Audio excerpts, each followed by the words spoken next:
Good morning, everyone, professors, doctors, and fellow colleagues. My name is Dr. Edmund.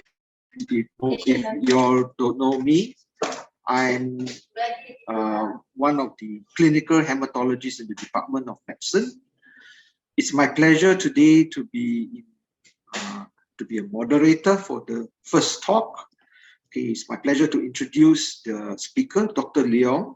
Dr. Liong is our clinical and lecturer and hematologist from the unit of hematology Department of Medicine, and he has a keen interest in the topic of leukemia.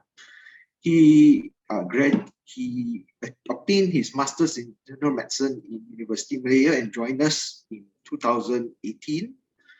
So tomorrow, which is the 22nd of September, will be the CML Day, or Chronic Myeloid Leukemia Day. I will let the talk by Dr. Liong help you to glean what's the significance of the date. So without further ado, Dr. Liong. Thank you, Dr. Edmund, for the very kind introduction. Thank you for inviting us for session to share for breakfast at UMHealth today. So please allow me to share my screen. Okay, so so today my topic is entitled "A Journey to the World of Chronic Myeloid Leukemia." This has been a very long... Okay. Can you switch the display? Okay, sure. We are seeing your presenter view. Okay, sure. Okay, done. So okay, all right, thanks. Thank you. So this has been a very long journey since the early description of possible CML till today, from the old days of when people just look at blood, describing the blood, to what happened today. We dwell into the molecular and genetics of leukemia, especially CML. And you can also see that, just put this down. Yep.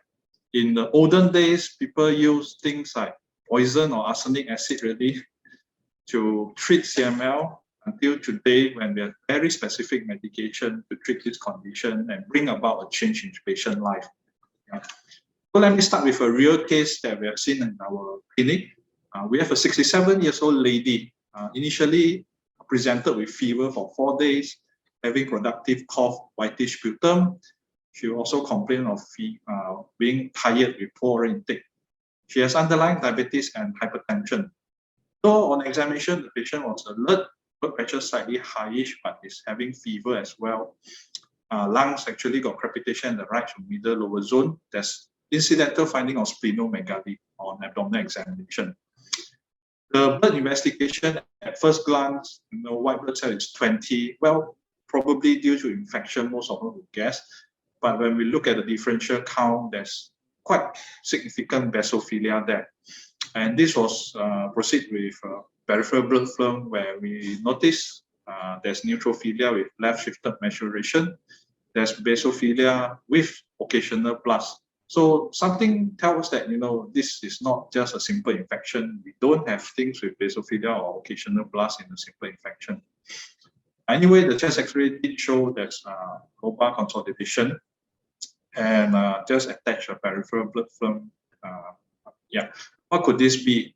So it was treated for lower respiratory tract airway infection, and because of the abnormal finding, a diagnostic bone marrow examination was done for this patient. Then, based on the examination and the blood test, this patient was diagnosed with chronic myeloid leukemia of chronic phase.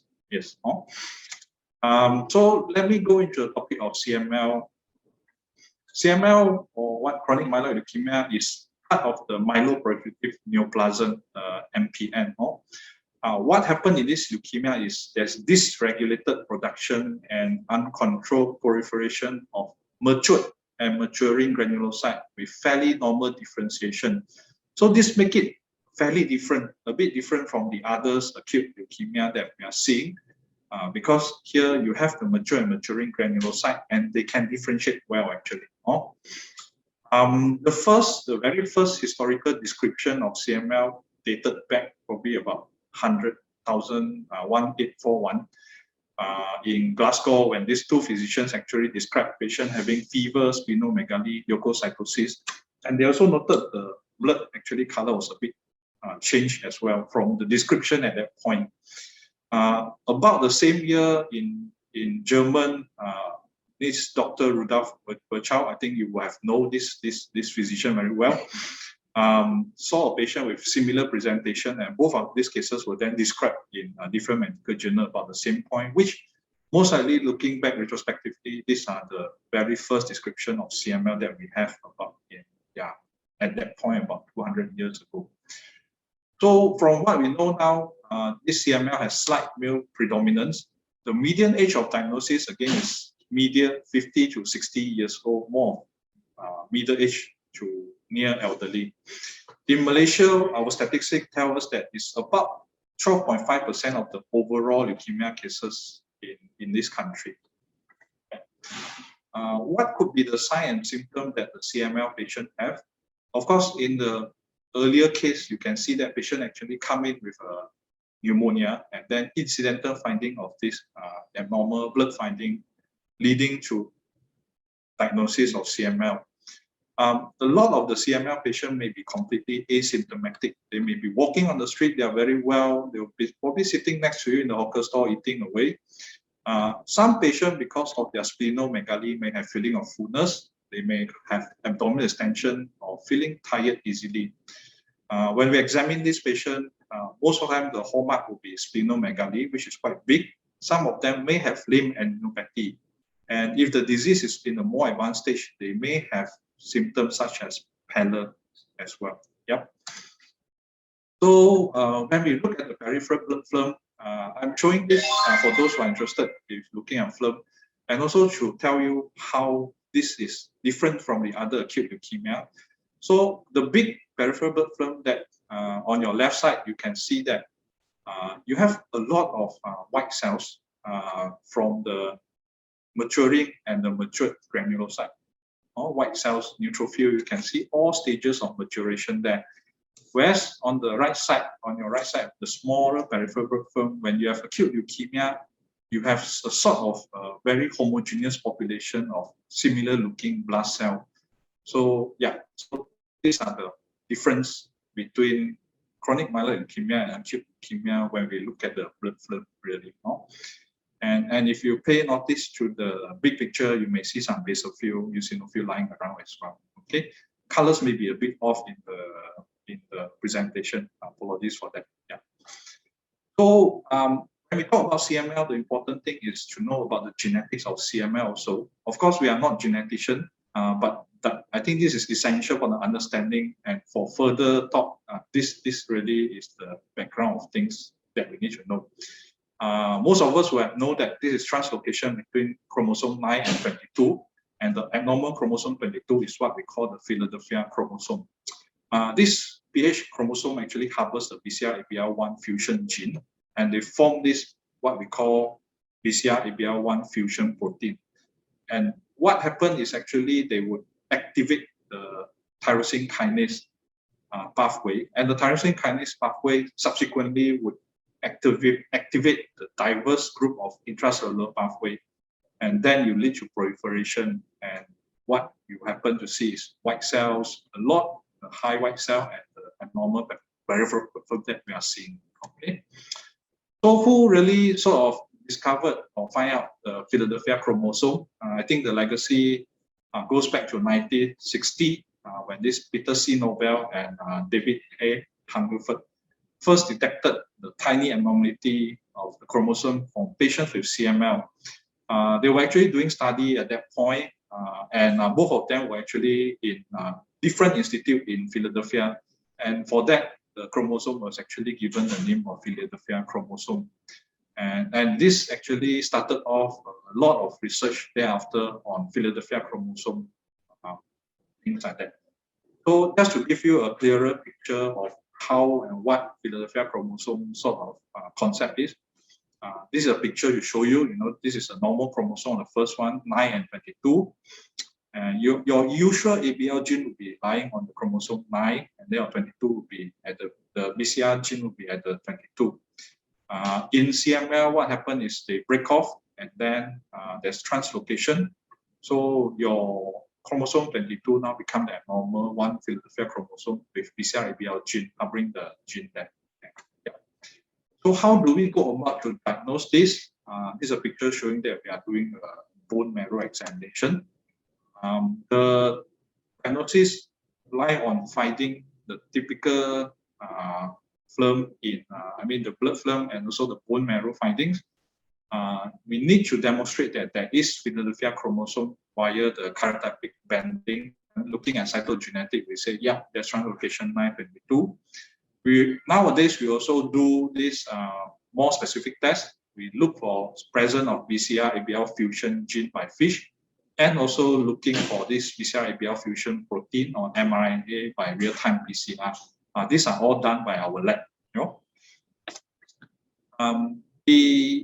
We mentioned that the earlier patient actually was in chronic phase. So let me just bring you through what phases are we talking about CML. We have chronic phase, we got accelerated phase, and we got blast crisis also. So a lot of patients would actually present in chronic phase where they have expansion of myeloid compartment. And the important thing for us in hematology department is that the blast is actually less than 10%. And you can see most of these patients are actually asymptomatic. Okay, so if let's say the patient is not being treated, not picked up, or they will progress to accelerated phase, other than chromosome abnormalities, the one that we know translocation 922, they may have other new cytogenetic abnormalities. Their blood cell would increase. By that point, their red blood cell probably will be dropping already. They will be more symptomatic than usual already. And if these are not picked up, or again, the patient is not on any treatment, then this would unfortunately progress to blast crisis, where your blast would actually be more than 20%.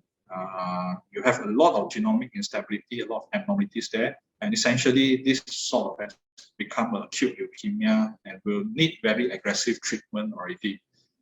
Yeah. So, well, since we talk about treatment, let's talk about what happened in the past.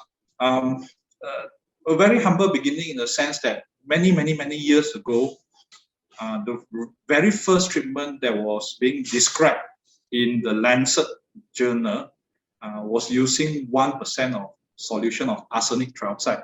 So we know arsenic, is very poisonous, but arsenic still has its role in other malignancy. But well, previously people tried to use poison to attack poison in that sense, and it will be interesting that this article was actually contributed or sort of co-authored by Sir Arthur Conan Doyle.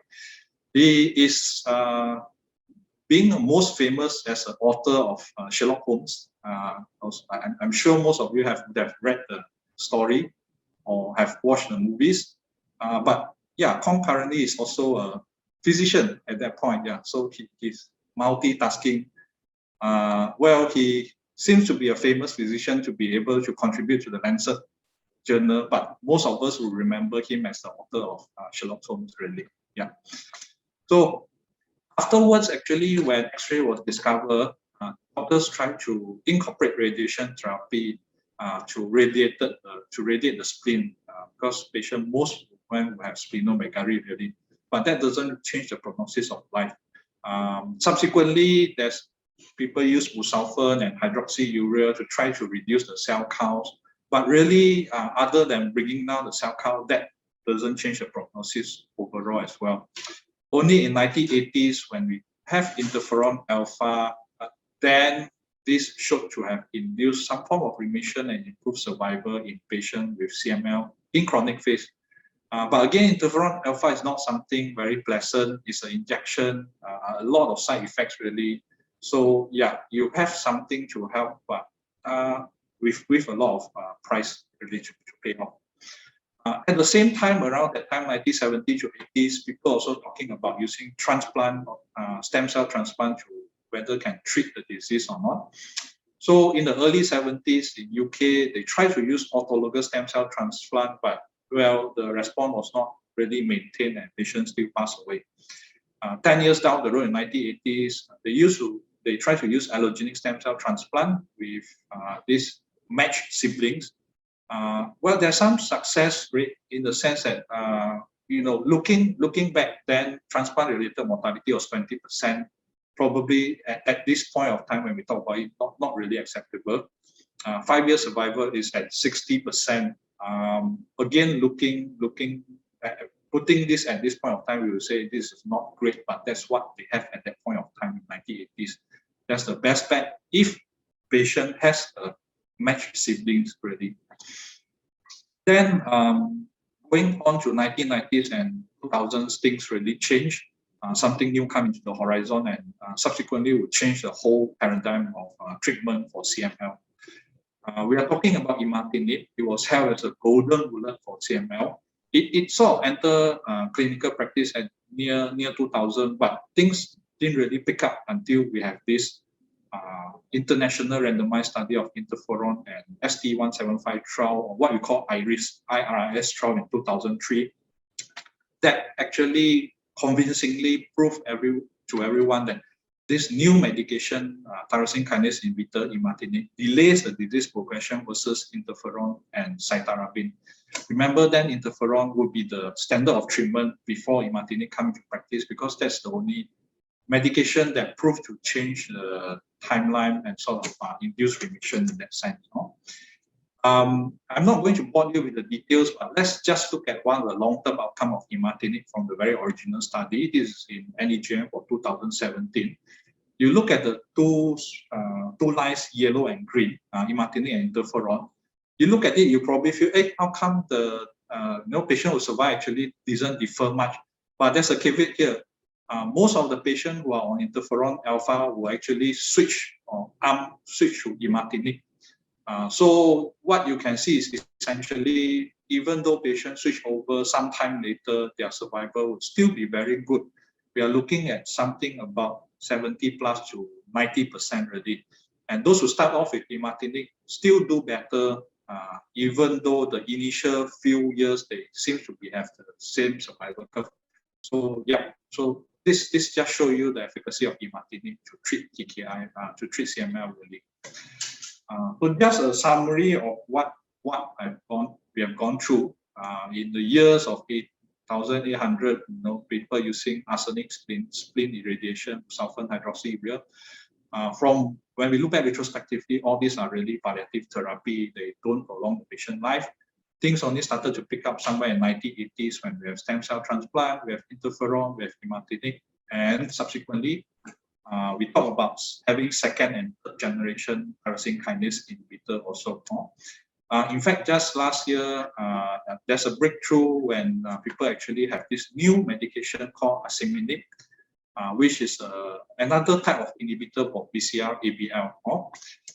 Again, just to show you a diagrammatic representation so that it's easier to understand.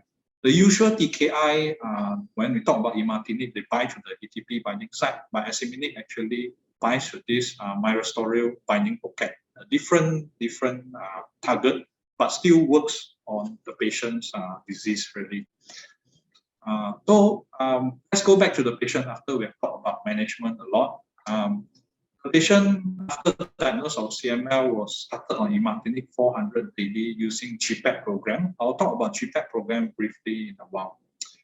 After started on Imatinib, you can see that the BCR-ABL. So we now monitor the patient's disease by checking the BCR-ABL fusion protein or mRNA really. The lower the better. So just you can look through the flow there. From 2018 until February 2020, the BCR-ABL has been going downtrend. In fact, this patient has hit what we call major molecular remission, where we actually aim the BCR-ABL target to be less than 0.1. So she's doing very well, really. And the last review in June, just a few months ago, at the age of 70 years old, she's doing very well. She's walking in. She's compliant to medication. She's had normal blood counts. She has no other complaint really. So I think it's a fit for a 70 years old with leukemia patient still walking about doing well. I'm just showing you a graph which was taken from a journal a few years back to see what happened to the patient if they were sort of diagnosed with CML years ago and in 2010 or maybe 2020 future. So let's just look. If patient was diagnosed back in 1980s or 1990s, they would have lost life expectancy as compared to normal population, the average of about 20 years. That's a lot. That's a lot. But nowadays, I mean, even back in 2010, when Imatinib is being used, you can see that the average loss in life expectancy is almost normal as compared to the population without CML, the normal population. So again, I think this is a great fit in treating leukemia. Progressing from nothing palliative treatment to something that can bring about a patient going into a remission and going on life as usual, really. So when we talk about treating CML, there are different milestones. I think I wouldn't bore you with these details, but there are a lot of things that we need to monitor when patient on treatment. It's not just straightforward and so. As of now, the past few years, people have been talking about whether could there be a cure. Yeah, there's a big question mark there. There's a concept of talking about treatment-free remission that patient after years on treatment and they actually hit all the treatment milestone appropriately, they could be probably considered to be taken off the medication and see how they fare. Things like treatment costs, adverse event, patients who are in childbearing age, who may have children, these are patients that may be consideration. Of course, TFR is actually easier said than done. There's a lot of criteria set out by different board and organization. It's not easy, really, as such. Despite all the advances and the potential cure we talk about, it's not all wonder and glory when it comes to treat CML patient. We do have patients who come in with CML in blast crisis.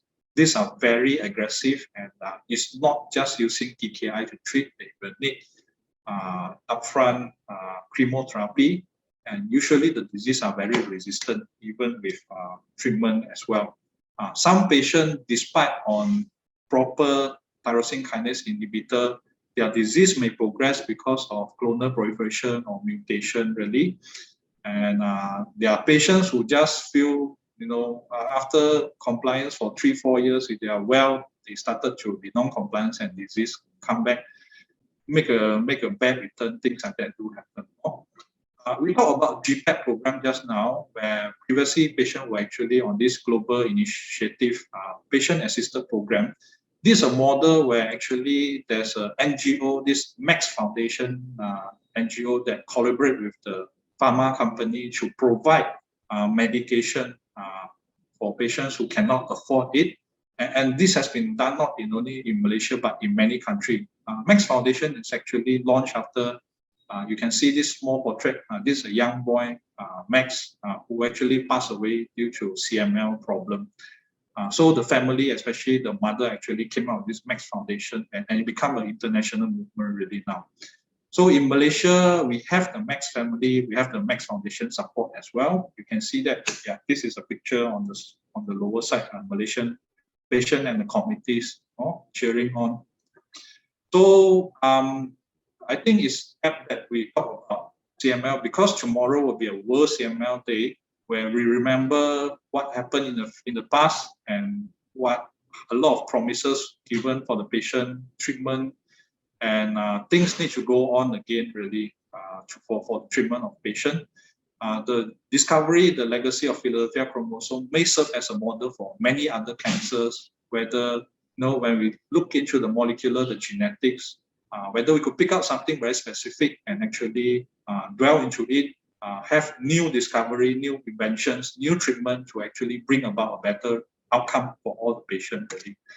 So the take-home messages today, advancement over years have made CML a deadly disease, something of a manageable disease, or you can say it's chronic disease, like diabetes or hypertension. They take drugs, they are compliant, there's no new issue, they are doing okay. And the new model, just now I've talked about it already. And I end my presentation with this picture. Again, this is a Max family in Malaysia where they did a picnic activity. You can see all these healthy CML patients who are having fun time there. With that, thank you. Okay, thank you, Dr. Liong, for that very illuminating talk. And I didn't know that Sir Arthur Conan Doyle was actually had a paper in the Lancet that's like fiction and reality coalesced together. Anyway, there is some time now for some question and answer. We can actually do that live. Let me see. Looks like there are some people who asked a few questions. Dr. Yu, I think, asked, what's the incidence of CML in Malaysia? So when we look at it, our registry only goes back to 2007, 2011. We say that we have, of all the leukemia cases, acute and chronic leukemia, that's about 12.5%. Of course, we could argue that there are still patients, there are still cases that are under-detected also. Yeah, but of all the leukemia, it's about 12.5%. But then again, although the ratio is not so great, this is a very treatable disease, so we need to be vigilant with, and to pick them up, pick up them and then treat them. Yes.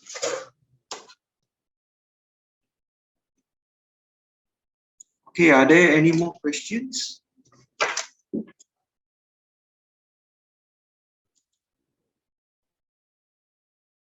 Maybe can I ask Dr. Liong a question?